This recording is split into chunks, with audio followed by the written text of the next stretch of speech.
경제민주화 법안은 대선에서 표를 얻기 위한 수단이었다. 현재 논의되는 경제민주화 법안들을 그대로 놔뒀다가는 경제에 독이 될 수 있다.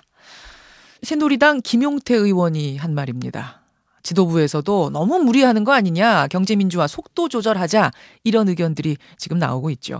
대통령의 대표 공약이었지만 막상 시행을 하려니까 이런저런 우려들이 쏟아지는 건데요. 이분은 어떤 입장일까요?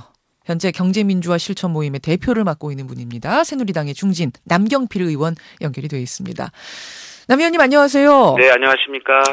오늘 주제는 아닙니다만 네. 최근 논란이 되고 있는 진주의료원 문제. 네. 남 의원님이 한 말씀 하셨더라고요. 그게 또 화제가 되고 있어서 제가 그 질문 먼저 좀 잠깐 드리고 가겠습니다. 예. 진주의료원 폐업을 강행하고 있는 홍준표 지사에게 오세훈 전 서울시장을 역지사지해야 한다 그러셨어요. 네. 이건 무슨 말씀이십니까? 오세훈 시장이 재임했을 때 무상급식 문제를 가지고 주민투표를 강행했잖아요. 그랬죠. 그러면서 또 시장직을 걸었죠. 예. 그래서 그 과정에서 당과 상의를 하지 않았죠. 그래서 당시에 이제 재밌게도 홍준표 지금 지사께서 당 대표였고 전 최고위원이었는데 예. 당시에 이 문제에 관해서는 시장이 꼭 상의를 할 이유는 없지만, 의무는 없지만 그래도 개인의 것이 아니라 당에서 공천을 받고 한 거니까 당과 이런 중요한 문제는 상의를 해야 된다라는 얘기를 홍준표 대표가 강력하게 했고요. 결국 오 시장께서 그거를 상의 없이 그냥 결국 사퇴까지 해버렸어요. 그거 저도 기억이 납니다. 그때 예. 그 상황. 예. 그래서 그때 홍준표 대표 등 당 지도부가 몽땅 나서서 말리기도 하고 대화도 했는데 상의를 안 하고 그냥 독단적으로 해버려서 그때 상당히 당황했었고, 그게 사실 어떻게 보면 그 이후에 안철수 후보 예. 또 박원순 시장 등장 이런 게 다 이제 촉매가 됐던 거거든요. 대선에서도 악영향을 미칠 뻔했죠. 아하. 그래서 이제 그런 문제들이기 때문에 이거는 당과 상의해야 된다고 했는데 예. 이번에 이제 진주의료원 사태와 관련돼서는 당과 상의가 전혀 없으니까 역지사지 하시라는 말씀을 드렸던 거고, 이게 이제 지역의 문제일 뿐 아니라 공공의료를 어떻게 할 것이냐 하는 어떻게 보면 국가의 큰 방향과 관련된 거거든요. 그렇죠. 그러니까 그러면 홍준표 지사가 지금 만약 새누리당 대표시라면 그때처럼 지금 그런 지사가 있다면 말리셨을까요? 그분이 상의하자 하라고? 같이 상의하는 게 좋죠. 네. 그분이 평소 당 대표셨을 때는 그런 소신을 가지고 계셨던 모양이군요. 지자체에 대해서. 그래서 그냥 역지사지 하셔서 당과 상의하고 좀 더 큰 틀에서 논의를 했으면 좋겠다라는 말씀을 드린 겁니다. 그런 말씀. 그런데 이제 홍준표 지사가 그 말씀을 듣고 자신의 페이스북에다가 이런 글 올리셨어요. 조금 좀 못하지만 제가 듣는 분들을 위해서 그대로 읽어드리자면, 네. 전투 중에 있는 아군에게 등 뒤에서 칼을 꽂는 버릇을 못 고치셨다. 남 의원 이렇게 말씀하셨습니다. 뭐라고 답하시겠어요? 아니 특별히 그 답에 대해서 다양하게 뭐하고요. 그냥 전투를 안 해야죠. 김정은이 때문에 안 그래도 다들 피곤하고 골치 아픈데. 북한 때문에. 예. 네, 저는 이제 전쟁 안 하는 정치 하자는 게 제 소신입니다. 전투하지 말자. 예. 그래서 당과 상의하고 대화하자 이런 말씀. 그래서 정치인들의 역할은 문제를 어떻게 합리적으로 조정하고 갈등을 최소화하면서 문제를 풀 것인지 이 방법을 찾아내는 것이 지금 시대 정치인들에게 주어진 소명이라고 생각하거든요. 예. 그런 차원의 말씀이었습니다. 그렇군요. 좀 두 분이 아직 악감정이 좀 남아 있으신 모양이에요? 그렇지 않아요. 저는 홍준표 지사하고 워낙 다투기도 많이 하고, 근데 홍준표 지사라는 분이 굉장히 소탈한 분이라요. 예. 또 이렇게 하고 나서 털고 또 저하고 또 편안한 얘기하고 형동생 합니다. 그러십니까? 예. 알겠습니다. 오늘 주제는 아니지만 워낙 화제가 되고 있는 좀 사안이어서 먼저 질문을 드렸고요. 남경필 의원 지금 만나고 있습니다. 경제민주화 실천 모임의 대표세요. 네. 그런데 요 사이에 경제민주화 법안들이 국회에 제출되기 시작하자 당에서 제동의 목소리들이 나옵니다. 예. 이렇게 서두르면 안 된다. 이거 인기 영합주의다. 대통령 선거할 때 표 얻기 위해서 이랬던 거다. 어떻게 보세요? 표 얻기 위해서 한 거라도 당시에 국민들이 그것을 원하고 있었고 또 지금 그 문제가 해결이 되지 않았거든요. 양극화의 문제, 아하. 또 대기업의 불공정 거래 문제 이런 것들이 해결되지 않았으면 이거는 당연히 지금 추진을 해야 되는 거고요. 그거를 우리가 포퓰리즘이다 이렇게 얘기하면 지난 대선에 우리가 당의 강령으로 약속하고 공약으로 약속했던 게 다 뭡니까? 그래서 이거는 당연히 추진해야 되고 이것이 얻는 의미들은 근본적인 대한민국 시장 경제를 오히려 건전하게 이끌기 위한 구조적인 노력이다. 구조 개선, 체질 개선. 예, 그런 생각을 하고 접근해야 될 겁니다. 그 가운데 이제 토론은 얼마든지 해야죠. 아하.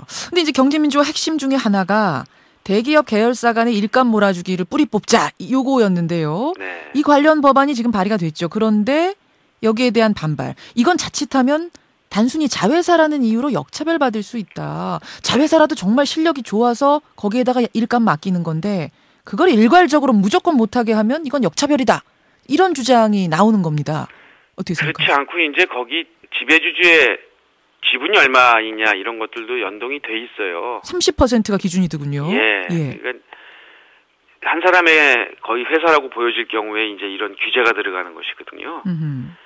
최근에 현대자동차에서 이런 계열사 간의 그 일감을 서로 나눠 갖는 비율을 절반 이하로 줄이겠다. 예. 라고 했고요. 그렇게 됐을 경우에 이런 것들이 흐름이 전 대기업에 확산이 되면 한 13조, 14조 정도의 새로운 일감들이 중소기업으로 나오게 되잖아요. 예. 이거야말로 사회의 온기를 돌게 하는 내수를 진작시키고 그래서 이 양극화도 해소가 되고 경기도 살아나게 하는 사실은 굉장히 좋은 방향이거든요. 이런 법이나 이런 것들이 안 나오면서 대기업에게 해달라고 했을 때 했습니까? 알아서 했으면 이런 법이 나오지도 않았다 이런 말씀이시고요. 그렇죠. 안 했죠. 안 하다 보니까 이런 얘기가 나오고 그리고 이것을 구조적으로 아예 구체화시켜주고 뿌리 내리게 해주는 것이 경제민주화 법안이기 때문에 예. 이것을 가지고 포퓰리즘이라고 하는 것은 국민들에 대한 예의도 아니고 우리가 했던 약속을 지키자는 아주 우리 당의 그 의무의 차원에서도 할 말이 아닌 것이죠. 이 약속을 만약 지키지 않으면 이것들이 어떤 국민 여론에 앞으로 정부를 이끌어가는데 악영향을 미칠 거라고까지 보십니까? 그렇죠. 분명히 문제가 해결이 안 됐어요. 근데 약속은 해놓고 시간이 좀 지났다고 해서 조금 뭐 경기가 나쁘다고 해서 이거를 해결도 안 된 문제를 바꿔버리자. 이건 아니거든요. 그리고 이것이 결국은 또 하나의 잘못된 프레임이 뭐냐면 경제민주화 법안 뭐 부당 내부거래 이런 거를 잡으면은 경기가 죽는다. 이건 어디서 나온 근거인지 모르겠어요. 바로 이제 그 부분인데요. 이제 포퓰리즘이라고 얘기하시는 대표적인 분이 이한구 원내대표입니다. 네. 인기에 영합하는 식으로 접근하면 안 된다. 그러면 대기업이 자꾸 위축된다. 경기가 위축된다. 대기업의 규제, 대기업의 침체는 전반적인 경기 침체를 이끌고 만다. 그러면 국민 손해다, 나라 손해다. 이제 이런 논리들이 지도부에서 나오는 건데요. 그러니까 그게 이제 잘못된 방향이라는 거죠. 경제민주화를 불공정 거래를 바로잡고 또 그것을 약속한 대로 하는 것이 경기를 위축시킨다. 그것은 이제 재계에서 특히 쓰는 논리인데 그 논리를 좀 댔으면 좋겠어요. 그 근거를 대고 이런 얘기를 했으면 좋겠는데 그러면은 요번에 현대자동차가 계열사 간의 거래를 줄이도록 한 그러한 조치 이게 그러면 경기를 죽인다는 얘기인가요?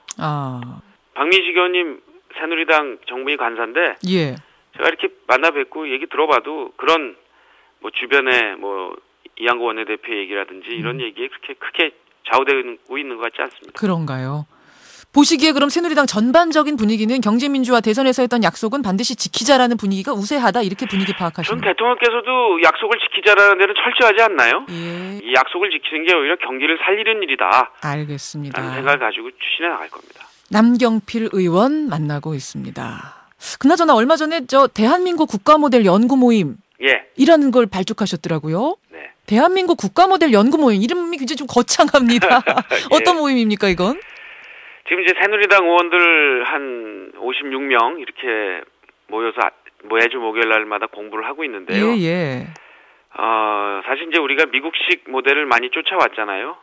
우리 대한민국 발전에 굉장히 큰 영향을 끼쳤습니다. 그렇죠. 좋은 영향을. 근데 최근에 한 2000년 넘어서면서 2000년대 들어와가지고 양극화가 심해지고 그러면서 또 성장도 안 되는 좀 어려운 지경에 이르렀는데 그러다 보니까 이게 새로운 모델이 필요하겠다라고 싶어서 일단 사회적 시장 경제 모델을 채택하고 있는 독일부터 시작해서 한번 선진 모델을 공부해보고 그리고 우리 나름대로의 대한민국 국가 발전 모델을 만들어보자라는 그런 모임입니다. 이제는 좀 새로운 국가 모델이 필요한 시점이 아니냐. 이 침체의 늪에서 빠져나가기 위한 뭐 이런 목적이시군요. 복지도 잡고 성장도 시키는 독일식 사회적 시장 경제부터 한번 배워보자. 네. 이게 시작입니다. 새누리당 내에서 동조하는 분들이 많이 계세요? 의원님들만 56명 참여했으니까 3분의 1이 넘죠. 3분의 1? 되게 진지하게 공부하고 있습니다. 그렇군요. 독일식의 모델을 연구하는 모임. 이런 모임도 지금 발족하셨고 최근에는 원내대표의 남경필 의원이 나오시는 거 아닌가 이런 얘기도 돌더라고요. 예. 출마하십니까?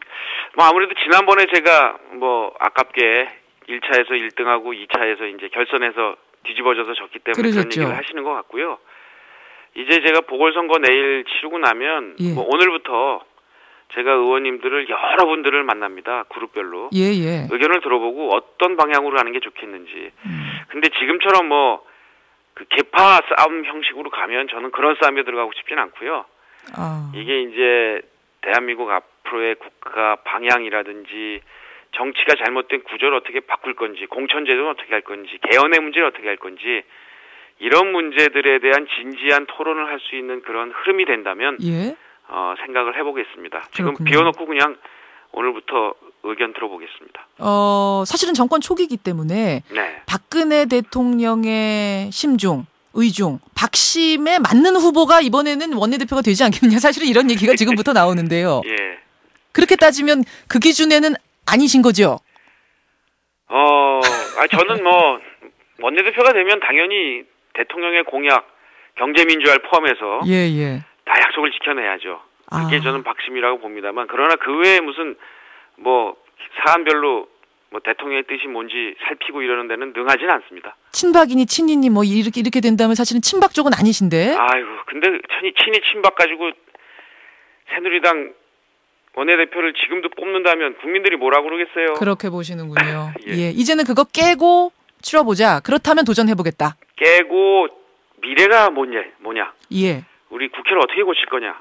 이런 흐름이 잡히면 저는 승패에 관여없이 한번 해볼 생각이 있는데 대통령과 누가 더 가까우냐? 누구는 더 머냐? 1m냐? 10cm냐? 이런 식의 논의면은 저는 생각 없습니다. 그때는 빠지시겠다. 알겠습니다. 잠깐 시간이 없지만 짧게 여쭙죠. 마침 내일이 보궐선거여가지고요. 4.24 선거. 가장 관심 있는 곳은 서울 노원병입니다. 안철수 전 대통령 후보, 예비 후보였던 안철수 전 교수가 출마했습니다. 될까요, 이분? 예상은 있는데요. 지금 선거 전날 이런 얘기하는 건 별로. 제가 새누리당 중진 의원한테 여쭤볼 질문은 아닌 것 같군요. 알겠습니다. 여기까지 오늘 말씀 듣겠습니다. 고맙습니다. 감사합니다. 새누리당 남경필 의원이었습니다.